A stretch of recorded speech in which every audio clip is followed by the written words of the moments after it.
un podcast de Cooperativa.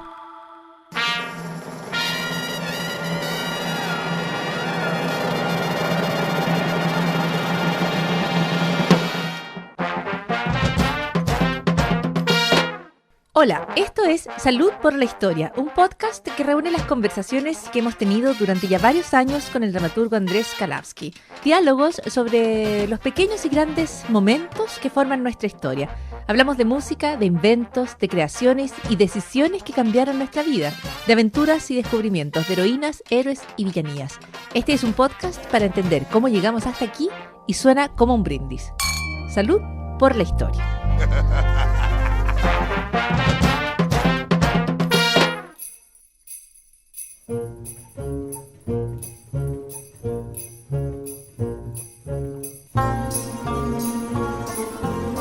A esta hora y en cualquier momento pueden escuchar las conversaciones junto a Andrés Kalawski, que forman parte del distinguido podcast Salud por la Historia, que tiene decenas y decenas de episodios, más de los que podemos contar. ¿Cómo estás, Andrés? Bienvenido. Bien, estoy bien, fíjate, estoy distinguiendo el podcast. Muy bien, distingue con su presencia este podcast. Me encanta esa locución. A mí me habría gustado ser como locutora protocolar. Su presencia dará realce. Por ejemplo, su presencia dará realce. O decir, en esta breve pero emotiva ceremonia, y luego echar a andar allí lo que sea que viniera. Pero en este caso, estamos revisando historias en esta última serie que estamos desarrollando. Son historias de conexiones impensadas. Lo que nos lleva o nos permite reflexionar sobre cómo uno, no sé, hace una cosa y pasa a otra totalmente distinta. No sé si de inmediato, pero algún tiempo después. Y de eso tratan estas historias. Y tú nos vas a llevar hasta San Luis, ¿no? Hasta Sí. Luisiana, en principios del 1800 o por ahí. Claro, St. Louis, pero también entiendo Nebraska. O sea, hay un pedazo de lo que ahora es Estados Unidos, un pedazo enorme, bastante al medio, como del Mississippi al oeste, Ya, que era todo de Francia. claro. O Francia decía que era de ellos, digamos. O sea, claro, insisto, claro. Claro, porque no es desconocida la presencia de Francia en Estados Unidos. Y por eso después su papel en la Guerra de Independencia y, en fin, tantas otras cosas. Claro, entonces pasaba que Francia había colonizado o había reclamado posesión de un pedazo muy grande de lo que ahora es Estados Unidos, pero eventualmente le cedió el control a España. Y después, a mediados en el último tercio del siglo XVIII, lo recuperaron porque cambiaron un pedazo de la Toscana, porque la gente así como que esto fuera Monopoly. Cambiaron un pedazo de la tierra, Toscana lo cambiaba, claro que sí. por un pedazo grande de Estados Unidos, ¿sí? Como las laminitas del Mundial. La tengo. Pero resulta que, yo no sé si te acuerdas, pero Haití luchó ferozmente por su independencia de Francia. Así es. Y entonces un general al que le decían Napoleón, porque se llamaba así, dijo, ¿sabéis que no es tan buen negocio tener como necesitamos plata? Porque ahora que nos quedamos sin Haití, trató de recuperar Haití en una cosa muy, muy fea, pero ahora que no tenemos Haití, no tenemos plata, porque Haití producía mucha plata, mucho dinero, quiero decir, no mucho metal, producía caña de azúcar. Entonces ahora nos quedamos sin plata, ¿qué hacemos? Vendamos este pedazo. Eso, como dice la gata. Como dice la gata, es momento de vender. Y Francia Claro. vende Luisiana, que se llamaba Luisiana por Luis XIV. Por el rey o sea, Luis. por el rey Por todos Luis. los reyes Luis. Por todos los Luises. Em, Claro. Pensé que si era chilena se llamaba Lucho, pero San Lucho, pero venden Luisiana así porque necesitaban plata nomás. Claro, y entonces, como esa expresión tan rara que yo nunca termino de entender, que se junta el hambre con las ganas de comer, porque había un señor que se llamaba Thomas Jefferson, que además de tener un montón de esclavos, fue presidente de los Estados Unidos. Entonces, en 1803, él quería expandir Estados Unidos, quería tener el control del puerto de Nueva Orleans.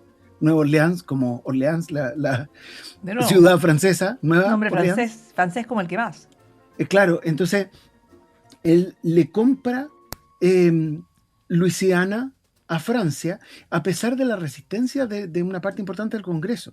No están tan convencidos de que haya que gastar la friolera de $15 millones, 23 con los intereses, de la época, 1803, en andar comprándole cera.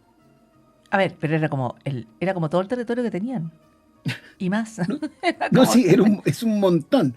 Y después con la guerra con México, finalmente ya Estados Unidos se empieza a parecer más a lo que uno conoce territorialmente.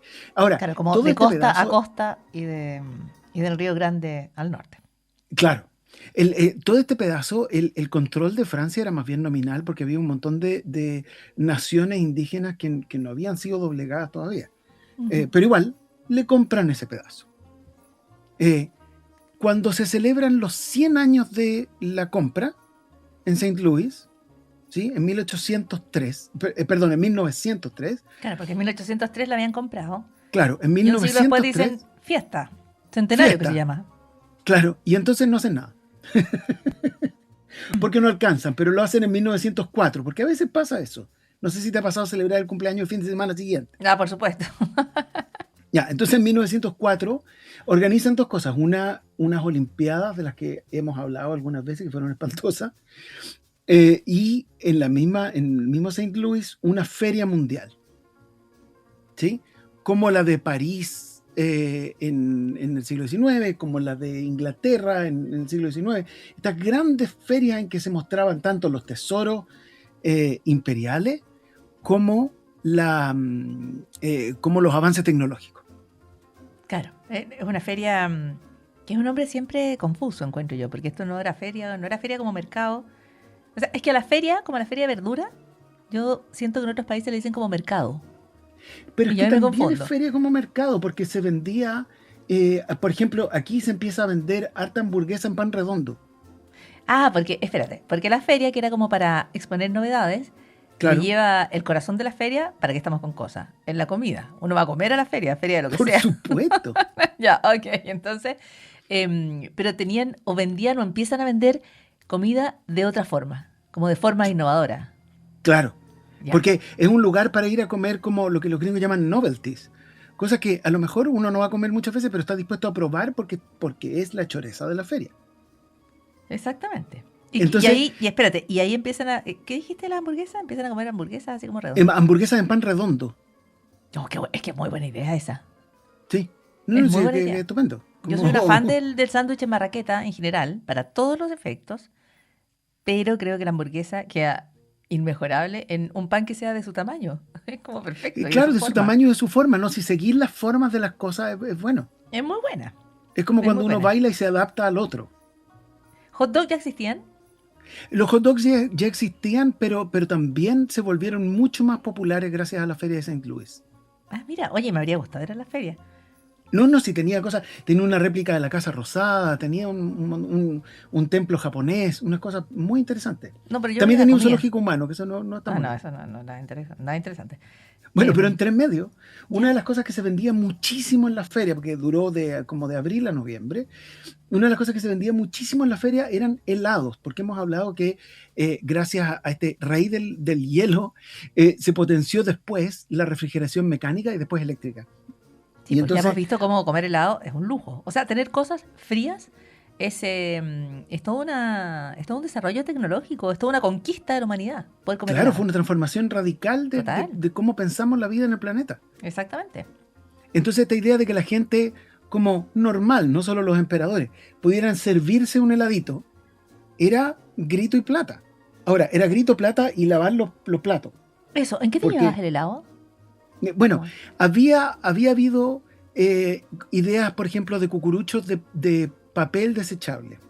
Había una patente de un inmigrante italiano en Estados Unidos para una especie de cono de helado, pero que era con inyección de pasta en un molde.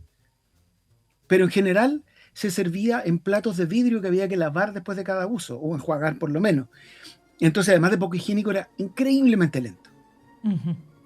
Y entonces, en esta feria en Saint Louis, pasa algo que sabemos que pasó ahí, pero no estamos seguros de quién lo hizo, porque hay dos relatos que compiten.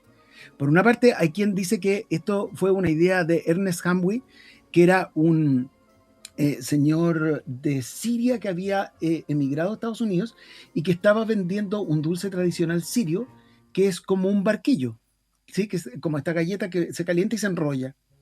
Y hay quien Perfecto. dice que fue Abe Dumar, que hacía como cosplay de árabe, vendiendo unos waffles que se enrollaban, que había tomado de un primo de un conocido que había inventado una máquina en Bruselas. Pero sea cual sea la Todo eso suena a explicación, cuento, digamos. Pero, todo eso cuenta pero sea cual sea la explicación, sabemos que en esa feria se popularizó la idea de, en vez de gastar tiempo en lavar cada platito de vidrio, enrollar esta galleta que se endurecía muy rápidamente cuando se enfriaba, enrollarla, pero no enrollarla como un tubo, como los cannoli, sino que enrollarla como un cono. Y en la parte más ancha del cono, poner una bola de helado. Pero ¿no es una cosa preciosa? Es increíble. La historia de, por ejemplo, el cono, porque, claro, si lo enrollas, si lo enrollas de una forma, te sale un cannoli. Y es, qué exquisito. Si es más blando, te sale un panqueque. Si, Claro. y si, No, te sale un barquillo, si lo rellenas te sale un barquillo. cuchuflí. Exactamente, te sale un cuchuflí. Invento chileno, ¿sabes que me he lucido por el mundo llevando cuchuflí de regalo? Pero es que qué belleza. Es que la gente queda además como muy... La gente que no ha visto un cuchuflí queda muy sorprendida. Pero bueno, Claro. Bueno, entonces aquí la innovación es que lo enrollan y lo cierran y les queda como un vasito para comer helado. Y es un vasito de galleta. Es perfecto. claro. Entonces es un envase comestible. Es increíble. Es Yo a increíble. veces pienso que todo el sufrimiento humano que involucraron las guerras napoleónicas, la venta de Luisiana, qué sé yo, vale la pena porque tenemos conos de helado. No, pero... Bueno, ya, no, pero casi. Pero creo que, o sea, yo me alegro de que no lo hayan echado en el pan, que era, En el me pan imagino redondo. yo, que fue el primer impulso de poner el helado en un pan. Pero luego pensé en el sándwich de helado, que yo creo que Bueno, que surgió mucho probablemente después, nació pero... después en otras ferias, porque Debe después los haber gringos se dedicaron a freír cosas también en las ferias. Ah, no, es que yo la fritura la encuentro genial.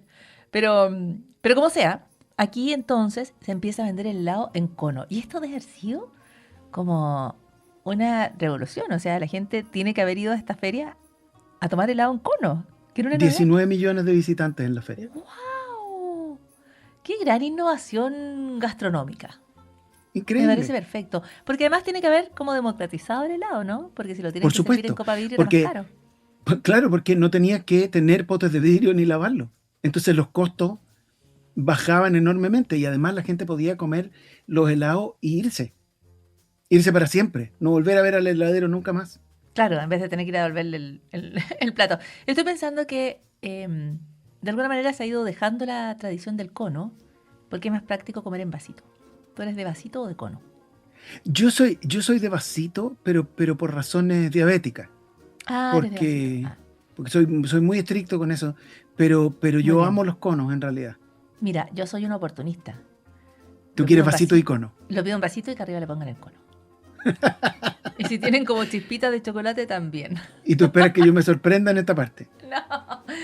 Oye, pero gran invento el cono de helado que surge de manera inesperada a partir de la decisión de Napoleón de vender todo lo que tenía en Estados Unidos porque ¿para qué iban a querer Nueva Orleans? ¿Para qué iban a querer San Luis?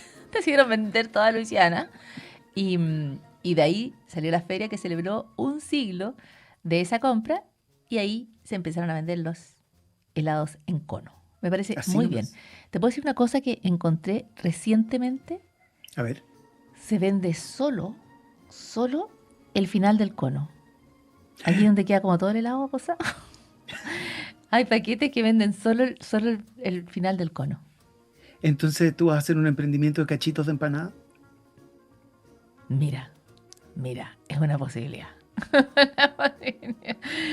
Andrés Kalapsky, luego, un día tenemos que hacer un especial con otras distinguidas innovaciones gastronómicas como las sopaipillas en todas sus variantes y en fin, tanta otra Es cosa. verdad.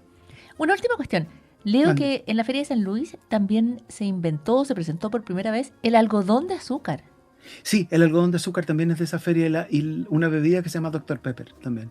Todo eso está ahí. O sea, te puedes comer una hamburguesa en un pan redondo que no se había comido. Luego te tomabas un helado en cono y cerrabas Los bajáis con un algodón de hot dog azúcar. antes del algodón de azúcar para no, Oye, la para que feria no sean buena. empalagosos. Esa feria gastronómica, señores. Andrés Kalapsky trajo la historia del cono de helado. una vez más hasta este espacio. Muchas gracias, Andrés. Chaito. Chao.